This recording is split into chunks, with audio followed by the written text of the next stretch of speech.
नमस्कार दोस्तों, हमारे ऑनलाइन ट्यूशन चैनल में आपका स्वागत है। दोस्तों, आज की क्लास में बहुत ही रोचक और बहुत ही हंसने वाली कहानी है और इस कहानी से बहुत कुछ सीखेंगे। एक एक शब्द को मैं पढ़ूंगा और पढ़ करके मैं बताऊंगा, ठीक है, और बहुत कुछ सिखाऊंगा आपको। बिना क्लास को देरी किए चलिए क्लास को स्टार्ट करते हैं। सबसे पहले कहानी का आप शीर्षक देखिए, यानी टॉपिक देखिए। कहानी का टॉपिक क्या है? भालू और शेर की कहानी है। एक भालू होता है और एक शेर होता है। ये दोनों की आपस की कहानी है। इस कहानी को बहुत ही मज़ा आने वाला है पढ़ करके। आप सुनिए और आनंद लीजिए कहानी को पढ़ करके, ठीक है।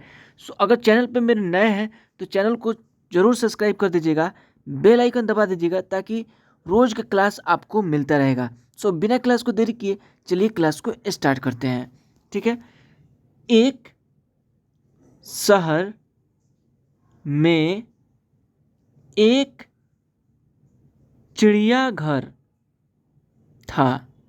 चिड़ियाघर उसे कहते हैं जहाँ पे बहुत सारे पशु पक्षी, ये सारे जानवर को इकट्ठा रखा जाता है अलग अलग सेक्शन में, और वहाँ पे लोग जाते हैं, देखते हैं, ठीक है, और अपना एंजॉय करते हैं। उसे चिड़ियाघर बोलते हैं, ठीक है।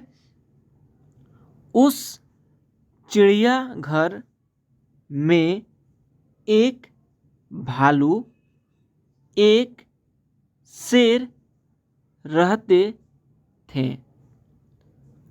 दूर दूर से लोग शेर और भालू को देखने के लिए चिड़ियाघर आते थे। और बहुत दूर दूर से लोग चिड़िया को देखने के लिए, शेर को देखने के लिए, भालू को देखने के लिए वहाँ पे आते थे, ठीक है। चिड़ियाघर के मालिक का नाम छोटू था। छोटू बहुत ही लालची स्वभाव का आदमी था। और चिड़िया का घर का जो मालिक था उसका नाम क्या था? छोटू था। और छोटू बहुत ही लालच वाला आदमी था, ठीक है।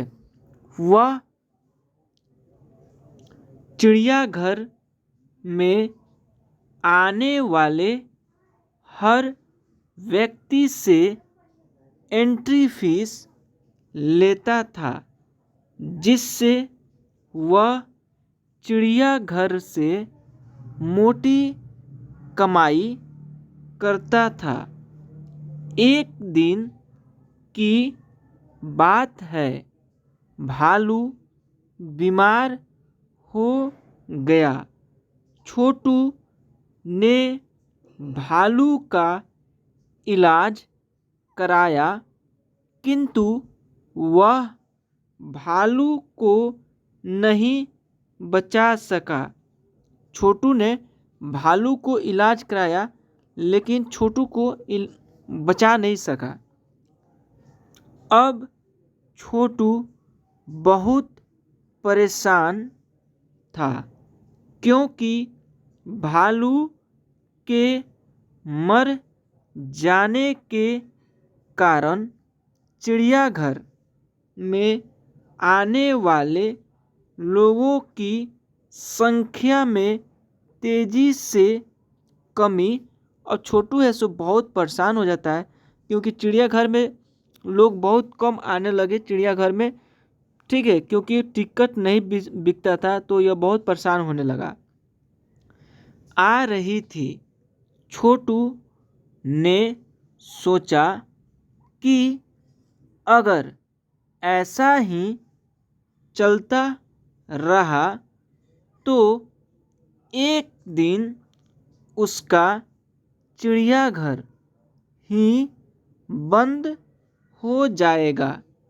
छोटू ने आसपास के क्षेत्र में दूसरे भालू की तलाश की, किंतु चिड़ियाघर के लिए उसे कहीं कोई भालू नहीं मिला। छोटू दिन वह दिन और अधिक परेशान होने लगा। एक दिन छोटू के दिमाग में एक तरकीब सूझी। छोटू रमेश नाम के व्यक्ति के पास गया और उससे बोला, रमेश, क्या तुम भालू बनोगे? मैं तुम्हें इसके बदले बहुत सारा पैसा दूंगा। रमेश को छोटू की बात समझ में नहीं आई। रमेश बोला, मैं तो इंसान हूँ, मैं भालू कैसे बन सकता हूँ? रमेश की बात सुनकर छोटू हंसा और हंसते हुए बोला, भाई, तुम्हें सचमुच भालू नहीं बनना है। तुम्हें तो सिर्फ भालू के कपड़े पहनकर लोगों के सामने भालू जैसा देखना है और भालू जैसा व्यवहार करना है। इसके बदले मैं तुम्हें बहुत सारा पैसा दूंगा, जिससे तुम्हारी गरीबी दूर हो जाएगी।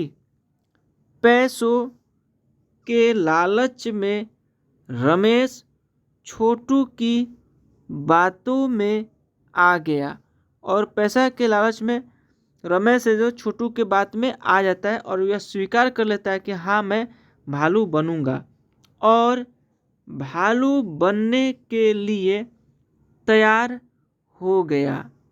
अब रमेश प्रतिदिन भालू के कपड़े पहनकर लोगों का मनोरंजन करता था और लोगों को यह लगता था कि यह असली भालू है और चिड़ियाघर के इस भालू की ख्याति दूर दूर तक फैल गई और चिड़ियाघर आने वाले लोगों में तेजी से इजाफा होने लगा। इस प्रकार छोटू और रमेश मिलकर मोटी रकम कमाने लगे। एक दिन भालू शेर के पिंजरे के ऊपर खड़ा होकर लोगों का मनोरंजन कर रहा था। तभी पिंजरे की छत टूट गई और भालू शेर के सामने जा गिरा। भालू बने रमेश को लगा कि अब शेर उसे खा जाएगा। डर के कारण रमेश रोने लगा। भालू बना रमेश जब रो रहा था तो उसके रोने की आवाज़ बिल्कुल इंसानों जैसी थी। तभी शेर भालू के पास आया और उसके कान में बोला, रमेश, तुम इस तरह रोओगे तो लोगों को समझ में आ जाएगा कि तुम भालू नहीं इंसान हो। शेर को इंसानों की तरह बात करते देख रमेश को बड़ा आश्चर्य हुआ, किंतु थोड़ी ही देर में रमेश समझ गया कि जिस तरह वह नकली भालू बना है उसी तरह यह शेर भी नकली है। शेर और भालू का वार्तालाप चिड़ियाघर में आए लोगों ने सुन लिया और उन्हें समझ में आ गया। चिड़ियाघर के लोग उन्हें नकली भालू और शेर दिखाकर उल्लू बना रहे हैं। लोगों ने तुरंत ही शेर का पिंजरा तोड़ दिया और भालू और शेर की पिटाई शुरू कर दी। इसके पश्चात लोगों ने चिड़ियाघर के मालिक की भी पिटाई की और उन तीनों को पुलिस के हवाले कर दिया। दोस्तों, इस कहानी से हमें क्या शिक्षा मिलती है, आइए देखते हैं। ठीक है, चिड़ियाघर का भालू नामक कहानी से हमें शिक्षा मिलती है कि बुरे काम का नतीजा हमेशा बुरा ही होता है, इसलिए बुरे कामों से हमेशा दूर रहना चाहिए। हाँ दोस्तों, हमेशा हमें बुरा काम का नतीजा, उसका रिजल्ट बुरा ही होता है। ठीक है, जैसा करनी वैसा भरनी। सो हमें अच्छा काम करना चाहिए, अच्छा रास्ता पे चलना चाहिए। दोस्तों, आपको यह कहानी कैसा लगा कमेंट करके अपनी राय जरूर बताइएगा। अगर चैनल पे नए हैं तो चैनल को जरूर सब्सक्राइब कर दीजिएगा, बेल आइकन दबा दीजिएगा, ताकि रोज का क्लास आपको मिलता रहेगा, कुछ ना कुछ आपको सीखने को मिलेगा। सो मिलते हैं अगले क्लास में, तब तक के लिए जय हिंद जय भारत।